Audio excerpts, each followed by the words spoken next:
Here's a video of our machine 5805.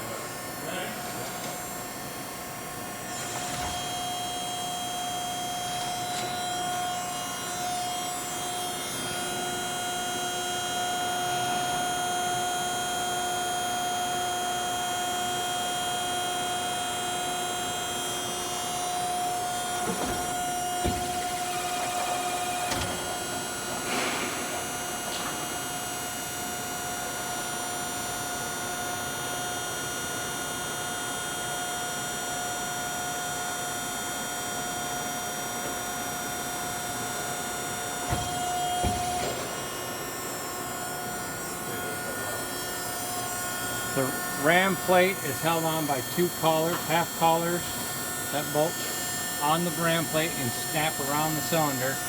You have two guide posts, and it's also T-slotted, allowing you to pull a plate anywhere you need to. Bolster is also T-slotted. Currently wired for 460.